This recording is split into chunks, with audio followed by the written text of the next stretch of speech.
What if I told you the craziest rumor I ever heard in school? Something so shocking it froze a gym full of 500 kids, turned out to be built on nothing but a broken pinky, a craving for attention, and one girl who would do absolutely anything to be seen?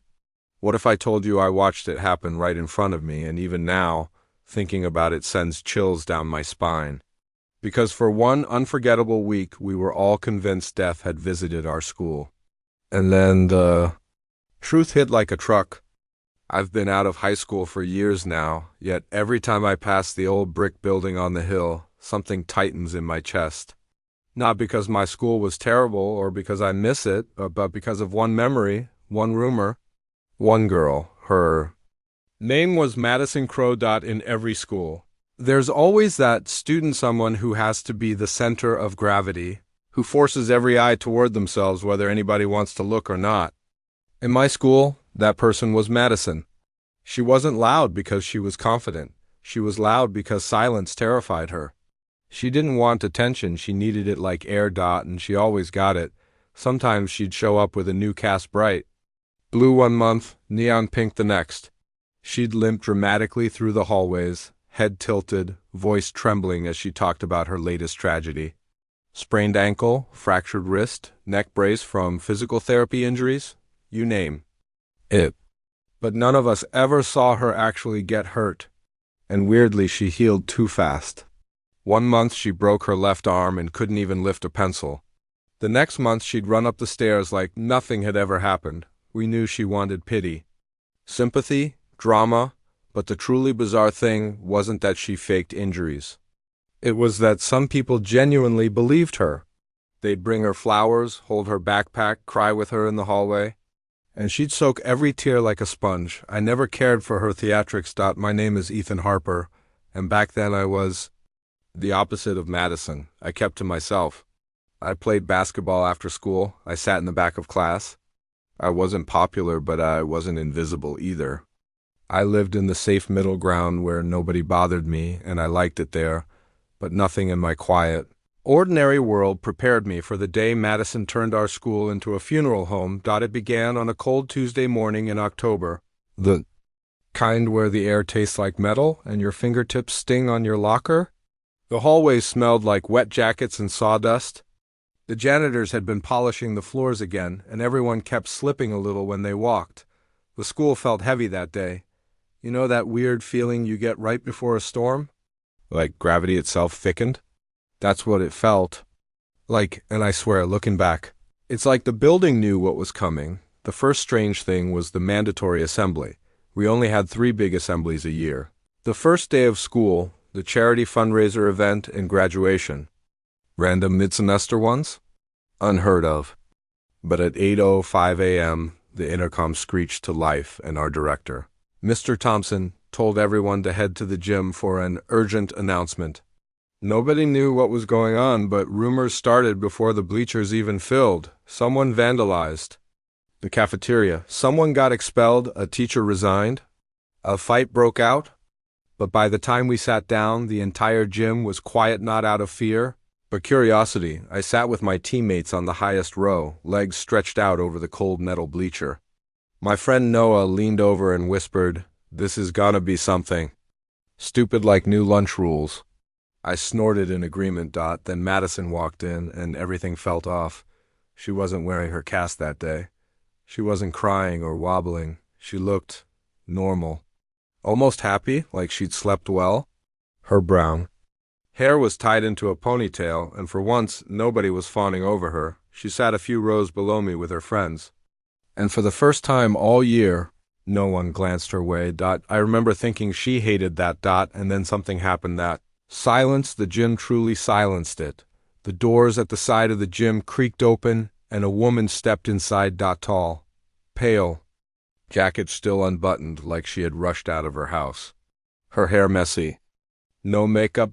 It was Madison's mother. Every kid near her sucked in their breath. The way animals react before an earthquake. She didn't look up at the bleachers, didn't look at students, didn't look at teachers. She walked straight to Mr. Thompson, heels tapping like a heartbeat that grew faster with every step.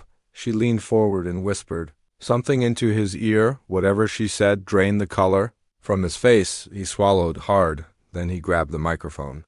His voice sounded like he was trying not to choke on tears. "Madison Crowe," he said. "Come down here, please." Every head turned. Even mine. Madison stood up slowly, trembling, confused. Scanning the gym like she expected someone to explain what was happening, she walked down the steps. Each footstep echoed against the wood. Her mother whispered into her ear, so quietly that nobody could hear the words. It happened instantly. Madison let out a scream. I still hear sometimes when I wake up at night. It wasn't a normal scream. It was the sound someone makes when their world collapses. She clutched her head, dropped to her knees, and shrieked, "Oh my God!"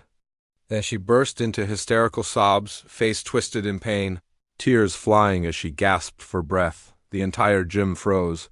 I stared in disbelief as she tried to run toward the exit, but halfway there she collapsed, arms out, knees scraping the floor. She sobbed into the wood panels, shaking violently, screaming words none of us could understand. Her mother knelt beside her, trying to pull her upright, whispering harshly in her ear. But Madison wouldn't stop. She just kept crying, screaming. The gym was so still I could hear the buzzing of the speakers, the dripping of a leaky pipe, even the sound of someone swallowing their gum. My friend Noah looked terrified. "What the hell happened?" he whispered. I didn't answer. I couldn't. Madison's mother finally dragged her up, literally dragged her, because Madison's legs refused to stand. They pushed through the doors, Madison clawing at the frame, wailing like a child torn from their mother in an airport. The doors slammed shut, and the sound echoed like a gunshot. No one moved. No one breathed. Mr. Thompson cleared his throat, told us the assembly was dismissed, and walked away without another word. Classes were canceled, hallways emptied. Every student whispered the same question: what happened? That afternoon, the rumors exploded like fireworks. By lunch, half the school believed Madison's father had died. By last period, the rumor had grown now. Both her dad and little sister had died in a car crash. And by the time we went home, everybody accepted it as fact. Even I believed it. For the first time ever, Madison's need for attention didn't matter. Nobody mocked her. Nobody rolled their eyes. Nobody doubted the tragedy. We all felt sorry for her. The school organized a prayer circle. Students passed around a card to sign. Teachers cried. Announcements were made. And Madison didn't come back the next day. Or the next. Or the next. For 5 days, the rumor grew bigger, darker, heavier. Some students skipped class to cry in the bathroom. Others made gifts for her. People talked about how fragile life was, and I'll admit, I thought about her constantly. I thought about the scream, the collapse, the look on her mother's face. It haunted me. But on the 6th day, I found out the truth, and part of me wished I never did. Most people think rumors fade over time, that they burn bright for a moment and then disappear like smoke. But at my school, Madison's rumor didn't fade. It grew teeth. It became something alive, whispering down hallways, crawling across cafeteria tables, slithering into classrooms. By Thursday, the school felt like a church. Students walked slowly. People whispered instead of talking. Every locker slam sounded disrespectful. Teachers avoided smiling, and the strange thing, even those who hated Madison felt sympathy for her. Maybe it was because the scream we heard hadn't sounded fake. Maybe it was because tragedy changes how we look at people. Or maybe we all secretly wanted to feel part of something dramatic. But whatever the reason, Madison was suddenly the center of a huge emotional hurricane. Even without being there, I watched it happen up close. Teachers left cards for her in the office. Someone taped her picture to a wall with the words, "Stay strong." Our principal gave the school permission to gather during lunch and say a prayer for her family, and I remember standing at the back of the gym on Wednesday with 400 other students, heads bowed, the room echoing with sniffles, and whispered prayers. I didn't pray, not because I was cold or heartless, just cautious. Something about the whole situation felt like a puzzle piece that didn't fit. Like we were missing part of the picture. I kept replaying that assembly in my head, focusing on every detail. Madison's scream was unforgettable, but something else kept bothering me. Her mother's face, there were no tears. No anguish. No panic. Just urgency. It wasn't the expression of a woman who had just lost her husband and child. It was the expression of someone who needed something handled immediately. Still, what did I know? I was just a 17-year-old kid who hated drama. So I pushed that doubt aside until Thursday morning. That's when everything changed again. Walking into school felt strange that day. The sky was overcast, the halls were freezing, and the building smelled strongly of bleach. Students were huddled together in small groups, talking quietly. I pulled out my phone, expecting something normal, a meme from Noah or a reminder about practice. Instead, 50 notifications flashed on my screen. Group chats exploding, messages like, "She texted Emma. Oh my God, it's confirmed, both gone. They say the funeral is this week." It was overwhelming. Then I saw a screenshot that made my stomach drop. It was from Madison. 3 words, "Why not me?" And something about that text broke people. Girls cried in the hallway. Guys stood in stunned silence. Teachers whispered to one another. This rumor wasn't just gossip anymore. It felt like a tragedy swallowing the school whole. At lunch, that heaviness only intensified. Normally, the cafeteria was loud, trays slamming, laughter echoing, someone always yelling across tables. But that week, it was almost silent. Nobody talked about homework or sports. Nobody flirted. Nobody joked. The only thing anyone whispered about was Madison and death. Even Noah, always sarcastic, always joking, seemed unsettled. He looked at me across the table, chin resting on his knuckles. "Do you think she really lost them?" he asked quietly. I shrugged, honest. "I don't know." "But the scream." He nodded slowly. "That scream sounded like she lost her soul."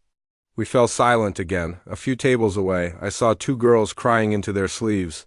Across the room, teacher wiped her eyes with a napkin. I'd never seen anything like it. Then Friday morning came, the day everything cracked. I arrived late because I overslept. Rushed through the front doors and immediately noticed the atmosphere was different. Not heavy, not sad, just buzzing. Like electrical tension, students stood clustered in groups, whispering, leaning close, eyes wide, faces shocked. I met Noah at my locker. "What happened?" I asked. He looked stunned. "She's coming back today." My body reacted before my mind. "Did what?" He nodded, swallowing. "Madison's mom emailed the administration. She's coming in before lunch." I stared at him, confused, skeptical. "How? Why?" "Her family," he cut me off. "I don't know, man. But they're saying she's going to speak to the school." My stomach twisted. Speak to the school? Who does that after losing 2 family members? Something didn't add up. The rest of the morning felt unreal. Students couldn't focus. Teachers stumbled through lessons. People kept checking the clock every 5 minutes. By the time lunch arrived, the hallways were packed. Everybody wanted to see Madison. Everyone wanted to hear her voice. Even I did. We gathered in the gym again. The bleachers thundered with feet, whispers, gasps. Teachers struggled to calm 800 restless teenagers. I sat near the same place as last time, top row. Right corner, the gym lights buzzed overhead. The air tasted like dust. My heart pounded like a drum against my ribs. Then the side door creaked open, and Madison stepped inside. The room went dead silent. She looked normal, too normal. Jeans, hoodie, hair brushed into a neat braid. No cast. No tears. She walked in slowly, eyes on the floor. Students stared at her like she was a ghost. Some girls already had tissues pressed to their faces. Mr. Thompson walked beside her, guiding her toward the front center of the gym. When she reached the microphone stand, she took a shaky breath. The entire gym leaned forward, but before she could speak, her phone rang. Loud, shrill, in the silent gym. The ringtone was deafening. She froze. Everyone watched her. She slowly pulled the phone from her hoodie pocket, looked at the caller ID, and then she turned pale. She stepped away from the microphone, face twisting into horror. Her voice shook. It's my dad's number."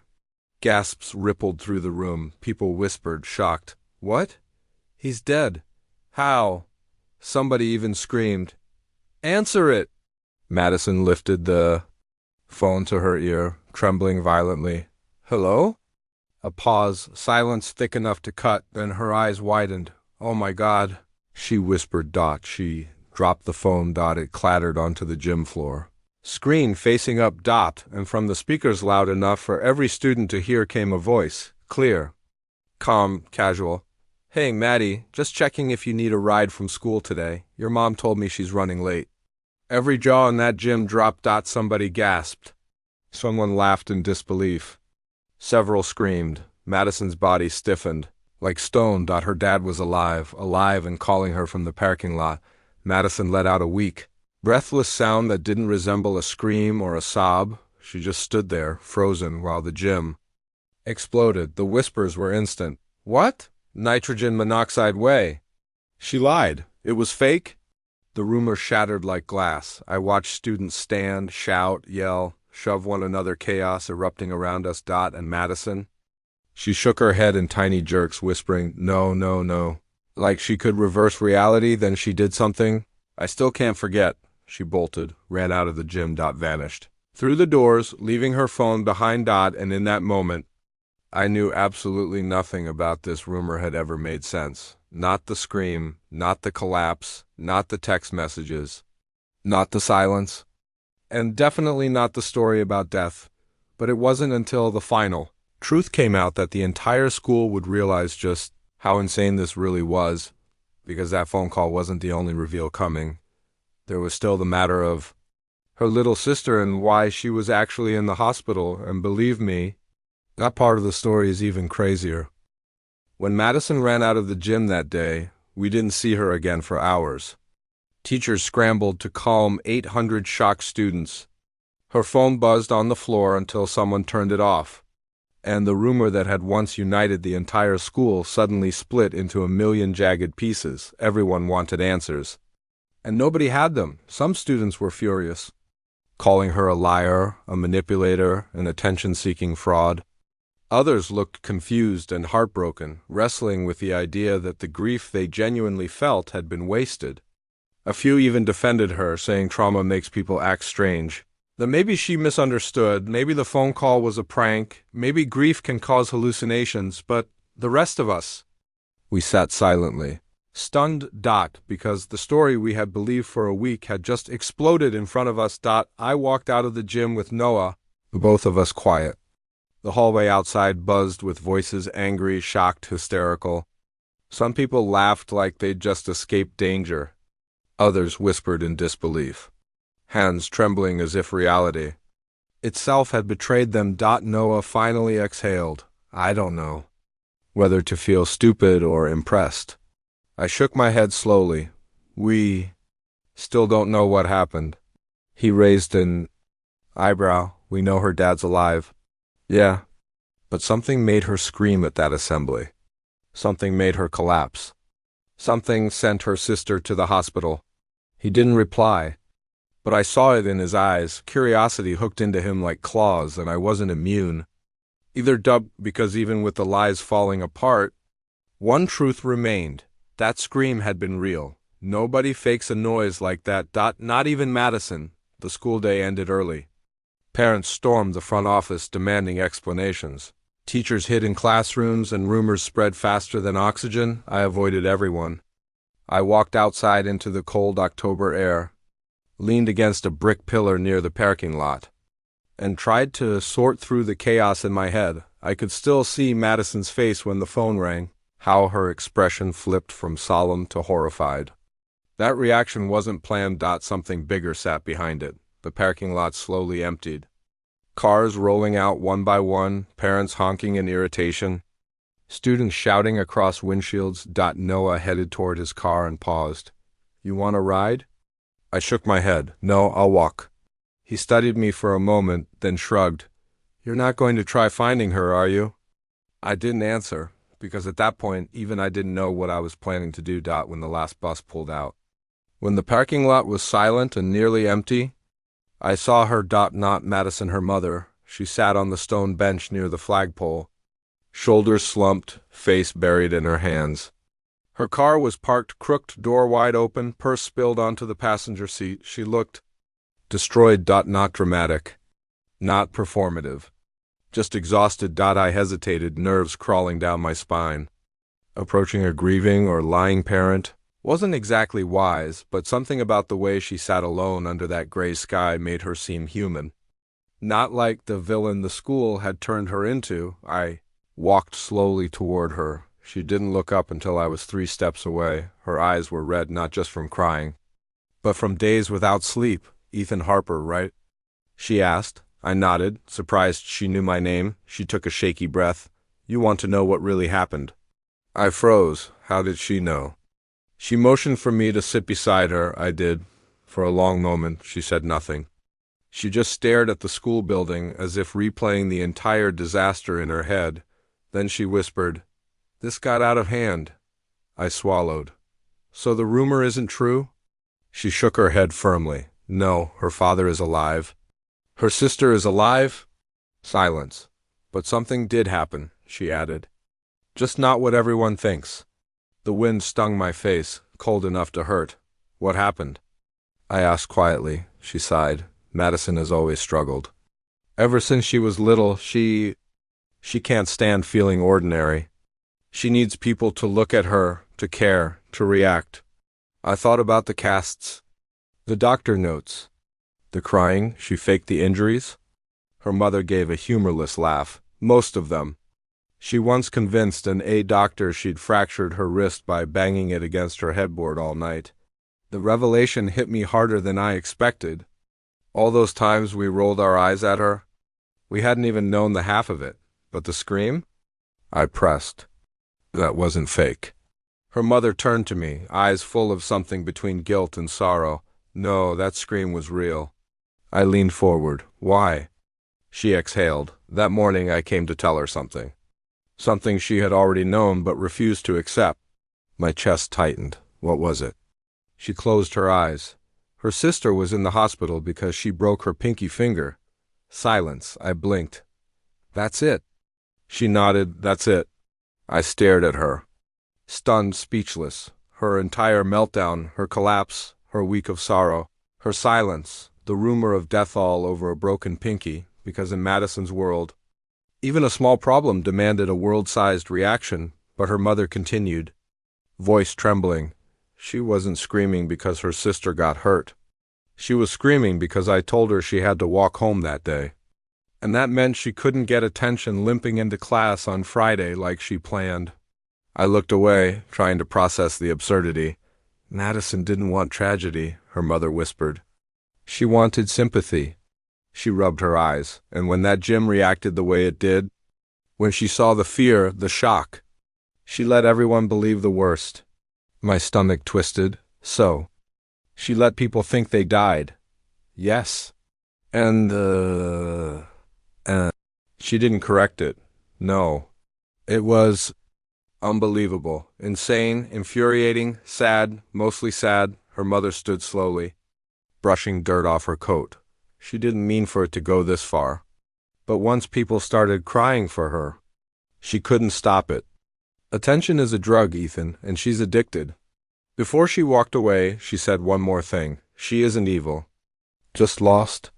I sat there long after she left, staring at the empty parking lot. Everything made sense now. And nothing did. The rumor wasn't born from tragedy. It was born from silence. From assumption. From drama. And from the human instinct to turn shadows into monsters. But the story wasn't over. The next Monday, Madison returned to school. The halls were packed. Students lining every wall just to watch her walk in. She stepped through the front doors wearing the same hoodie from assembly. Hood up, eyes glued to the floor. It was like watching a celebrity enter a courtroom. Whispers chased her everywhere. "There she is," she lied. "I can't believe this. Does she think we'll forgive her?" What a psycho. Madison didn't look up, not once. At lunch, she sat alone at an empty table in the back corner. Nobody approached her. Not even her closest friends. Pages turned fast in schools. One week she was a tragic heroine. The next she was a circus act. Noah looked at her with something close to pity. "She got what she wanted," he muttered. I shook my head. No, she got the opposite. Because for the first time in her life, Madison Crowe wasn't the center of attention. She was the center of avoidance. That afternoon, teachers met privately. The school counselor requested meetings. Rumors continued, but now they tore her apart rather than lifted her up. The final blow came the next morning. Our director announced over intercom, Madison will be taking medical leave to focus on personal well-being. We asked students to respect her privacy. Nobody clapped. Nobody spoke. Just silence. She never returned to our school. Not that year.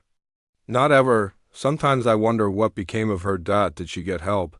Did she learn to breathe without attention?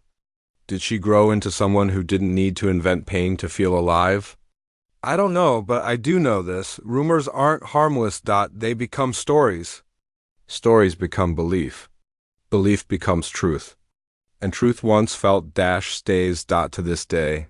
Whenever someone asks me what the craziest rumor in my school was, I tell them, it wasn't that a girl lost her father and sister. It wasn't that a scream paralyzed 500 students. It wasn't even that the school mourned for a death that never happened. No. The most insane rumor wasn't the rumor itself. It was the fact that we wanted it to be true. Because deep down, people love tragedy more than truth, drama more than reality, and silence more than answers. That assembly didn't show us a girl who lied.